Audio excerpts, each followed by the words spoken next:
Hello everyone, in this chapter acids and bases को detail में study करने के बाद now it's time to move on to the next topic that is salt. So today we will discuss what are salts along with their types. तो salts क्या होते हैं? Salt word से हम फेमिलियर हैं और सॉल्ट वर्ड सुनकर हमें कौन सा कंपाउंड ध्यान में आता है? हमें ध्यान में आता है सोडियम क्लोराइड, जिसको कॉमनली जाना जाता है कॉमन सॉल्ट के नाम से या फिर टेबल सॉल्ट के नाम से, जिसे हम खाना बनाने में यूज करते हैं. तो ये जो सॉल्ट वर्ड है ये एक्चुअल में एक जनरल नेम है जो कंपाउंड्स के लिए यूज होता है. It does not refer only sodium chloride. In fact sodium chloride जो है वो ये जो सॉल्ट्स की फैमिली है इसका एक मेंबर है. बट द क्वेश्चन इज कि सॉल्ट्स होते क्या हैं? तो सॉल्ट्स ऐसे कंपाउंड्स होते हैं जो आयन से मिलकर बने होते हैं और जब इनको वाटर में डिसॉल्व किया जाए तो ये कंप्लीटली आयनाइज हो जाते हैं और आयनाइज होकर ये आयंस में बदल जाते हैं.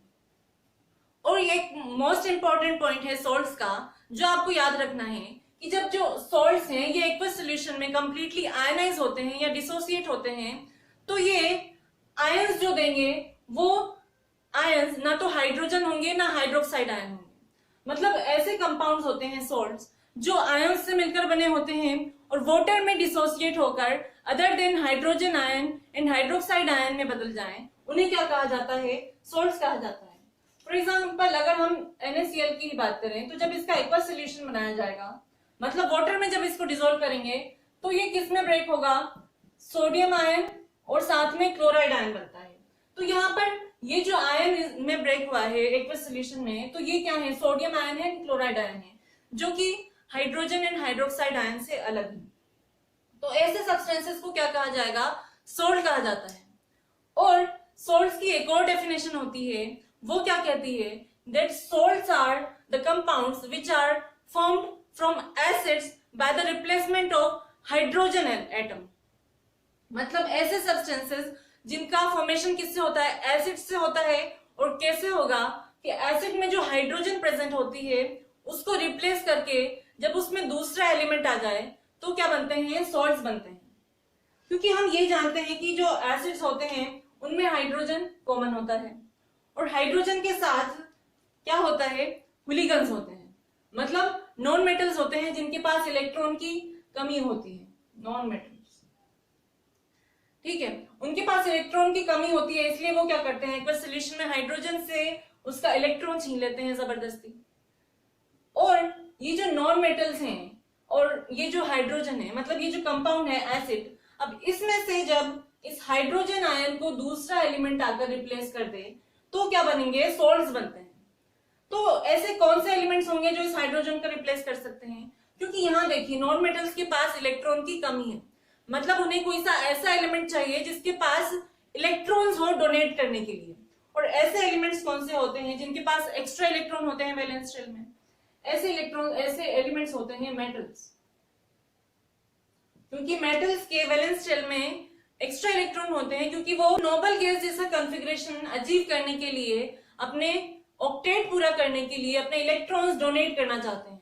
मतलब वो चाहते हैं कि उन्हें ऐसा कोई एलिमेंट मिल जाए जो उनका इलेक्ट्रॉन ले ले. और नॉन मेटल के पास इलेक्ट्रॉन की कमी होती है क्योंकि वो भी स्टेबिलिटी चाहते हैं, वो भी चाहते हैं कि वो भी नोबल गैस जैसे बन जाएं और ऑक्टेट पूरा करना चाहते हैं. इसलिए जब इनको मेटल्स मिल जाएं तो ये क्या करेंगे? ये इस हाइड्रोजन को छोड़ देते हैं. दैट मींस ये क्या है? डिस्प्लेसमेंट रिएक्शन है. और डिस्प्लेसमेंट रिएक्शन में क्या होता है? जो एटम, जो इलेक्ट्रॉन हाइड्रोजन से मोर रिएक्टिव होगा वो उसको क्या कर देता है? एक्वस सॉल्यूशन में रिप्लेस कर देता है. तो रिप्लेस करने से क्या बनेंगे? सॉल्ट्स का फॉर्मेशन होता है. और ऐसे कौन से एलिमेंट्स हैं जो हाइड्रोजन को रिप्लेस कर सकते हैं? सोडियम, पोटेशियम होगा, जिंक. इन सब की रिएक्टिविटी हाइड्रोजन से ज्यादा है, इसलिए ये क्या कर सकते हैं? ये हाइड्रोजन को एक्वस सॉल्यूशन में रिप्लेस कर सकते हैं. और इसी रिप्लेसमेंट से जो कंपाउंड्स बनते हैं नॉन मेटल के साथ मेटल्स के रिएक्शन से, उन्हें ही क्या कहा जाता है? सॉल्ट्स कहा जाता है. तो सॉल्ट्स क्या हो गए?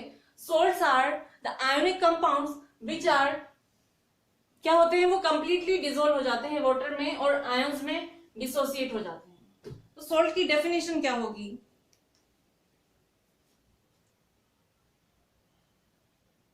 Salts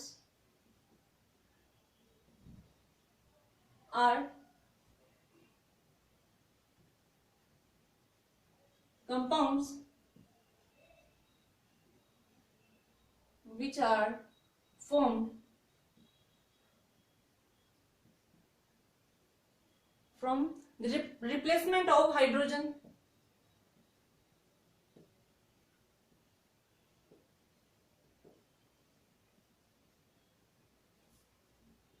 in acids. या फिर इसकी एक और डेफिनेशन क्या हो सकती है? सॉल्ट्स आर आयोनिक कंपाउंड्स, मतलब जो केटायन और एनायन से मिलकर बनते हैं,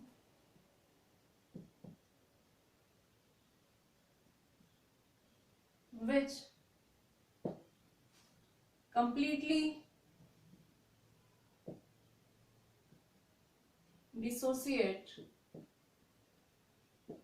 in their aqueous solution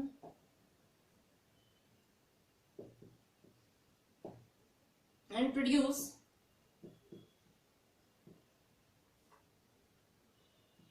cation other than hydrogen ion and anion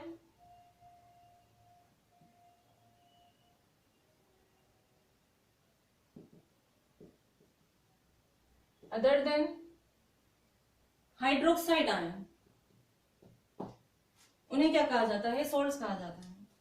hydrogen ion के अलावा दूसरा कीटायन दें और एनायन क्या होगा? हाइड्रोक्साइड आयन नहीं होना चाहिए, उनको हम बोलेंगे सॉल्ट्स बोलेंगे। फॉर एग्जांपल, इसके एग्जांपल क्या होंगे? मोस्ट कॉमन एग्जांपल तो होता है सोडियम क्लोराइड, क्योंकि सोडियम क्लोराइड एक्वस सॉल्यूशन में डिसोसिएट होकर क्या देता है?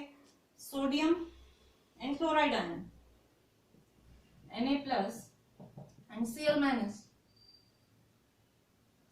और इसके एग्जांपल इस डेफिनेशन के अकॉर्डिंग अगर हम देखें तो एसिड से इनका फॉर्मेशन होता है, और एसिड्स कौन कौन से होते हैं? HCl। तो HCl में से अगर हम क्या करें? इसका हाइड्रोजन हटाकर क्या कर दें? सोडियम यहां रख दें, तो सोडियम के साथ इसकी रिएक्शन से क्या बनेगा? NaCl बन जाएगा, ठीक है। और KCl potassium chloride, NH4Cl ammonium chloride, calcium sulphate, copper sulphate, potassium sulphate, ये सभी क्या हैं? ये सॉल्ट्स होते हैं, क्योंकि इनका फॉर्मेशन कैसे होता है? एसिड से होता है। अब वन मोर थिंग जो इंपॉर्टेंट है वो क्या होती है कि हमने ये पढ़ा था कि जब एसिड्स और बेसिस आपस में रिएक्ट करते हैं तब भी क्या होता है? सॉल्ट का फॉर्मेशन होता है। मतलब सॉल्ट्स कब बनते हैं? न्यूट्रलाइजेशन रिएक्शन से बनते हैं। जब एसिड और बेस आपस में रिएक्ट करें तो सॉल्ट्स का फॉर्मेशन होता है। तो हम ये भी कह सकते हैं कि जो सॉल्ट्स हैं इनके टू पेरेंट्स होते हैं एसिड्स एंड बेसिस, और उनके रिएक्शन से सॉल्ट्स का फॉर्मेशन होता है। जैसे कि NaCl जो है इसका फॉर्मेशन पता है कैसे होता है? जब हाइड्रोक्लोरिक एसिड किसके साथ रिएक्ट करता है? सोडियम हाइड्रोक्साइड के साथ, तो क्या बनते हैं? सोडियम क्लोराइड सॉल्ट बनेगा और साथ में वाटर रिलीज होता है। पढ़ी थी हमने न्यूट्रलाइजेशन रिएक्शन। तो ये किससे बनते हैं? सॉल्ट्स न्यूट्रलाइजेशन रिएक्शन से भी बनते हैं। तो एसिड्स एंड बेसिस के रिएक्शन से सॉल्ट्स का फॉर्मेशन होता है। Salts are compounds which are formed by the reactions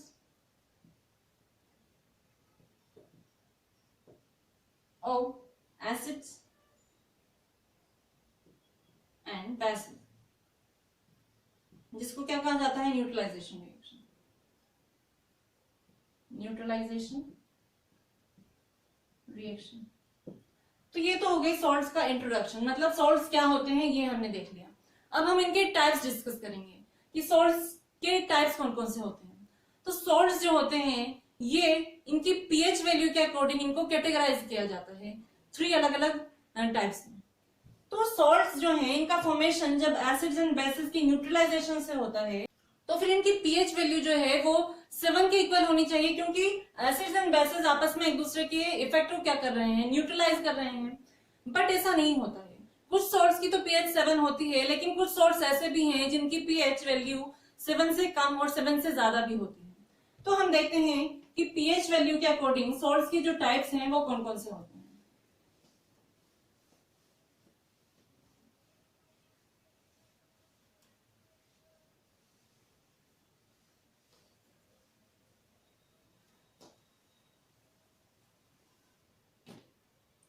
types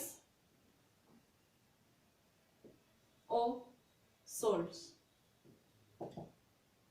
तो सॉल्ट्स की पीएच वैल्यू के अकॉर्डिंग सॉल्ट्स को कैटेगराइज किया जाता है 3 टाइप्स में।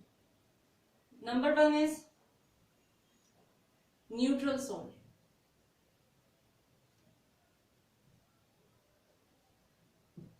न्यूट्रल सॉल्ट मतलब इनकी पीएच क्या होगी, 7 के इक्वल होती है। और ऐसे सॉल्ट्स जिनकी पीएच वैल्यू 7 से कम होगी उनको क्या कहा जाता है, उनको कहा जाएगा acidic salt.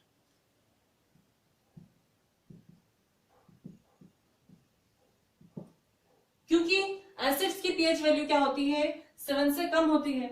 Now the third type है जिनकी पीएच वैल्यू मोर देन 7 होगी और 7 और किसके बीच में होगी, 14 के बीच में होगी, तो उनको क्या कहा जाता है, उनको कहा जाता है बेसिक सॉल्ट। क्योंकि बेसिस की जो पीएच होती है वो 7 से ज्यादा होती है, मतलब 7 से लेके 14 के बीच में होती है। तो न्यूट्रल सॉल्ट और एसिडिक सॉल्ट और बेसिक सॉल्ट कौन कौन से होते हैं, पहले इनके एग्जांपल देखते हैं हम कि जो न्यूट्रल सॉल्ट है वो क्या होगा, NaCl, क्योंकि इसकी पीएच वैल्यू होती है 7। ऐसे ही एसिडिक सॉल्ट जो होता है वो होता है NH4Cl एंड बेसिक सॉल्ट का एग्जांपल होता है Na2CO3। तो अब इनको हम डिटेल में देखते हैं कि न्यूट्रल सॉल्ट और एसिडिक सॉल्ट और बेसिक सॉल्ट कैसे बनते हैं। सो फर्स्ट टाइप हम लिख लेंगे neutral salt. Neutral salts, neutral salts क्या होते हैं, न्यूट्रल सॉल्ट्स ऐसे सॉल्ट्स होते हैं जो स्ट्रॉन्ग एसिड और स्ट्रॉन्ग बेस के रिएक्शन से बनते हैं।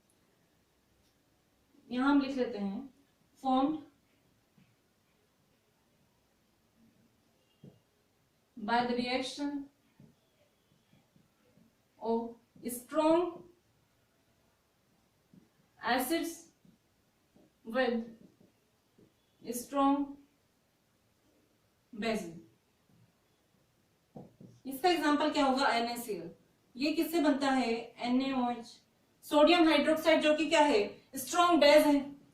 और जब इसकी रिएक्शन HCl के साथ होगी, हाइड्रोक्लोरिक एसिड के साथ, तो इनके न्यूट्रलाइजेशन से बनता है NaCl, सोडियम क्लोराइड और साथ में वाटर रिलीज होता है एक्वस सॉल्यूशन में। तो ये न्यूट्रल सॉल्ट क्यों है, क्योंकि ये स्ट्रॉन्ग बेस है और ये स्ट्रॉन्ग एसिड है। तो जब इनको वाटर में मतलब एक्वस सॉल्यूशन जब इनका बनाया जाएगा तो वाटर में जाकर ये क्या होंगे, NaOH जो है ये कंप्लीटली डिसोसिएट हो जाता है। NaOH एक्वस सॉल्यूशन में क्या देगा हमें, एक तो सोडियम आयन बनेगा और साथ में हाइड्रोक्साइड आयन बनेगा और कंप्लीटली डिसॉल्व हो जाएगा। मतलब जितने मॉलिक्यूल्स यहाँ पर इस बेस के थे सोडियम हाइड्रोक्साइड के, उतने ही हमें कितने आयन्स मिलेंगे सोडियम के और हाइड्रोक्साइड। मतलब ये जो है कंप्लीटली ब्रेक हो जाता है। जैसे मान लीजिए हमने 1 मोल सोडियम हाइड्रोक्साइड बेस लिया है, तो ये जो आयन बनेंगे sodium ion and hydroxide ion, इनकी भी क्वांटिटी कितनी होगी, ये भी 6.022 × 10⁻23 बनेंगे और ये भी कितने बनेंगे, ये भी 1 मोल के ही इक्वल बनेंगे। दैट मीन्स ये क्या है, कंप्लीटली डिसोसिएट हो रहे हैं, मतलब कंप्लीटली आयनाइज हो रहे हैं, इसलिए ये क्या होते हैं, ये स्ट्रॉन्ग बेस होते हैं। और ऐसे ही जब HCl को वाटर में डिसोल्व करेंगे हम, तो ये एक्वस सॉल्यूशन में ब्रेक होकर कौन सा आयन देगा, हाइड्रोजन आयन और साथ में क्लोराइड आयन। तो ये भी क्या है, ये भी कंप्लीटली डिसोसिएट हो जाते हैं। मतलब जितने मोल्स हमने HCl के लिए हैं, जितने मोल्स हमने हाइड्रोक्लोरिक एसिड के लिए हैं, उतने ही मोल्स हमें किसके मिलेंगे, hydrogen and chloride ion. That means यहाँ पर क्या है, 1 मोल से 1 मोल हाइड्रोक्साइड आयन मिल रहे हैं और 1 मोल एसिड से हमें 1 मोल हाइड्रोजन आयन मिल रहे हैं। दैट मीन्स ये 1 मोल हाइड्रोजन आयन और 1 मोल हाइड्रोक्साइड आयन क्या करेंगे, आपस में रिएक्ट करके वाटर का फॉर्मेशन कर लेते हैं और एक दूसरे के इफेक्ट को क्या कर देंगे, नलीफाई कर देंगे।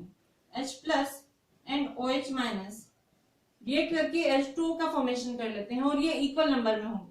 दैट मीन्स ये क्या है, ये न्यूट्रल सॉल्ट होंगे, ना तो ये बेसिक होंगे और ना ही एसिडिक होंगे, इसीलिए इनकी पीएच वैल्यू जो होगी वो इक्वल हो जाती है 7 के, इसलिए इनको कहा जाता है neutral salt. Now the next type of salts is acidic salt. अब एसिडिक सॉल्ट्स कैसे बनते हैं ये हमें देखना है। Second type is acidic salts. Acidic salts है इसलिए इनकी पीएच क्या होगी, इनकी पीएच की वैल्यू लेस देन 7 होगी। ठीक है, अब इनका फॉर्मेशन कैसे होता है, जब स्ट्रॉन्ग एसिड वीक बेस के साथ रिएक्ट करे तो एसिडिक सॉल्ट्स बनते हैं। When strong acid reacts with weak base, then acidic salts are formed. इसका एग्जांपल है NH4Cl। अब ये एसिडिक क्यों होगा, इसको देखिए कि जो NH4Cl है इसका फॉर्मेशन किससे हुआ है, इसका फॉर्मेशन होता है NH4OH, अमोनियम हाइड्रोक्साइड और हाइड्रोक्लोरिक एसिड से। तो अमोनियम हाइड्रोक्साइड हम जानते हैं क्या है, ये वीक बेस है, एक्वस सॉल्यूशन, और HCl क्या है, हाइड्रोक्लोरिक एसिड, जो कि स्ट्रॉन्ग एसिड होता है। इसका हाइड्रोलिसिस जब हम करेंगे NH4Cl का, अमोनियम क्लोराइड लेंगे, अमोनियम क्लोराइड, तो इसका हाइड्रोलिसिस जब किया जाएगा, हाइड्रोलिसिस एक प्रोसेस होता है, एसिड्स जब वाटर में डिसॉल्व कर दिए जाएं तो एसिड्स का एक आयन वाटर के साथ रिएक्ट करके क्या बने, कंपाउंड बना ले, तो उसको कहा जाता है हाइड्रोलिसिस। तो इनका जब हाइड्रोलिसिस किया जाएगा तो क्या होगा, ये ब्रेक हो जाएंगे NH4OH और HCl में। यहाँ पे देखिए वाटर जो था, हमने एक्वस सॉल्यूशन बनाया था, उसने रिएक्ट कर लिया इनके आयंस के साथ, अमोनियम आयन के साथ और क्लोराइड आयन के साथ, तो इसलिए ये क्या है, हाइड्रोलिसिस प्रोसेस है।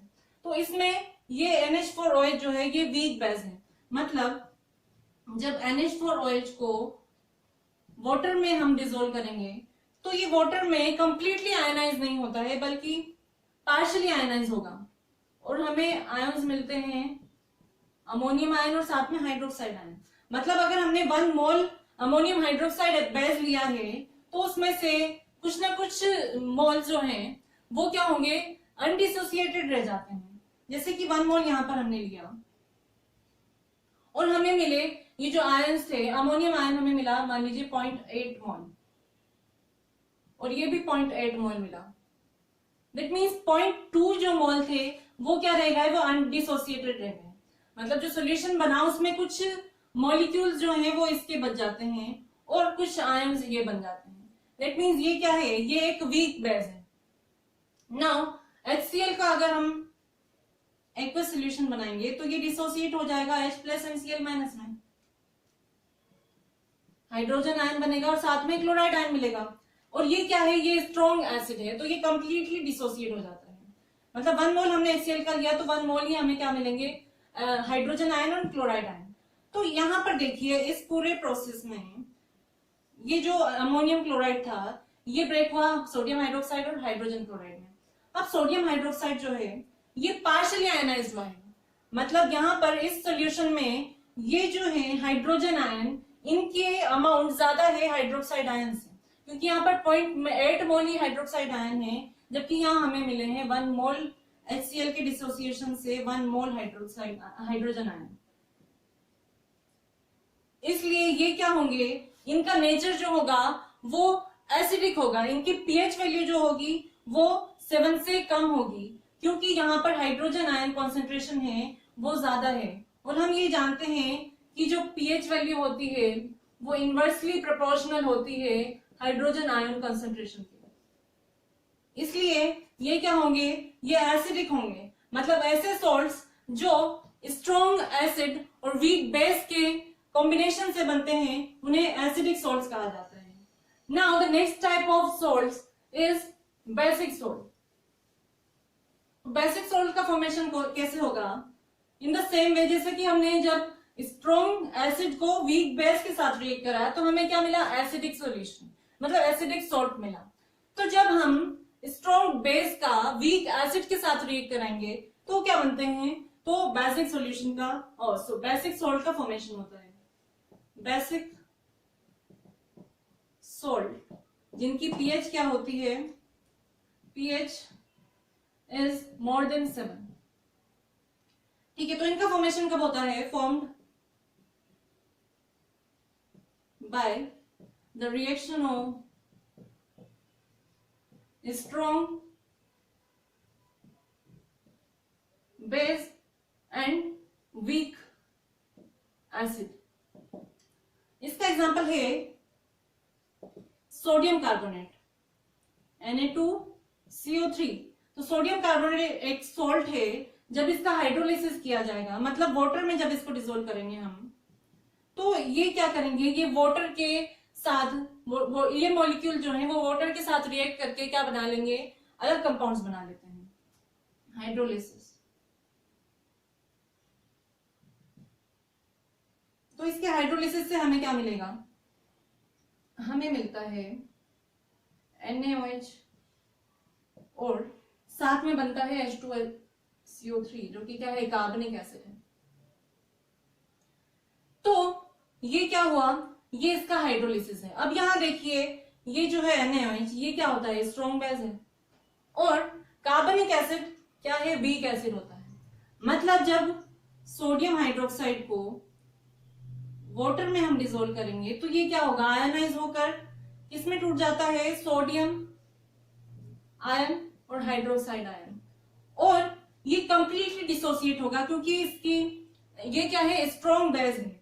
मतलब 1 मोल अगर हमने यहाँ पर NaOH लिया है तो 1 मोल ही हमें क्या मिलेंगे, कंप्लीट डिसोसिएशन पे 1 मोल ही हमें सोडियम आयन मिलेंगे और 1 मोल ही हाइड्रोक्साइड आयन मिलेंगे। लेकिन जो H2CO3 है, मतलब कार्बनिक एसिड है, इसका जब हम एक्वस सॉल्यूशन बनाएंगे तो ये कंप्लीटली डिसोसिएट नहीं होता है बल्कि पार्शियली डिसोसिएट होता है, और पार्शियली डिसोसिएट होकर क्या बनाता है, हाइड्रोजन आयन और कार्बोनेट आयन में टूट जाता है। और पार्शियली डिसोसिएट हुआ है, दैट मीन यहाँ पर हाइड्रोजन आयन जो है, हाइड्रोजन आयन कॉन्सेंट्रेशन वो कम हो जाएगी हाइड्रोक्साइड आयन कॉन्सेंट्रेशन से, और जब हाइड्रोजन आयन कॉन्सेंट्रेशन कम हो जाएगी दैट मीन्स पीएच की वैल्यू क्या होगी, वो बढ़ जाएगी, क्योंकि वो दोनों इनवर्सली प्रोपोर्शन है, इनवर्सली प्रोपोर्शनल है। इसीलिए ये क्या होता है, ये बेसिक सॉल्ट होता है। मतलब जब स्ट्रॉन्ग बेस वीक एसिड के साथ रिएक्ट करेंगे तो बेसिक सॉल्ट्स का फॉर्मेशन होता है। तो ये थे सॉल्ट्स क्या होते हैं और उनके टाइप्स कौन कौन से होते हैं। हमने 3 तरह के सॉल्ट्स पढ़े हैं। एक तो न्यूट्रल सॉल्ट जो कि NaCl होता है, सबसे कॉमन। वो क्या होता है, न्यूट्रल होता है क्योंकि उसकी पीएच की वैल्यू 7 होती है। और न्यूट्रल क्यों होता है, क्योंकि वो स्ट्रॉन्ग एसिड और स्ट्रॉन्ग बेस के रिएक्शन से बनता है, स्ट्रॉन्ग एसिड और स्ट्रॉन्ग बेस के न्यूट्रलाइजेशन से बनता है, इसीलिए वो क्या होता है, न्यूट्रल होता है, क्योंकि वो कंप्लीटली आयनाइज हो जाते हैं वाटर में। लेकिन जो एसिडिक एंड बेसिक सॉल्ट हैं ये कब बनेंगे, जब इनकी पीएच की वैल्यू 7 से कम या 7 से ज्यादा होती है। सो आई होप आपको सॉल्ट समझ में आए होंगे। अगर आपको इससे रिलेटेड कोई भी डाउट है तो आप कमेंट सेक्शन में कमेंट करके पूछ सकते हैं।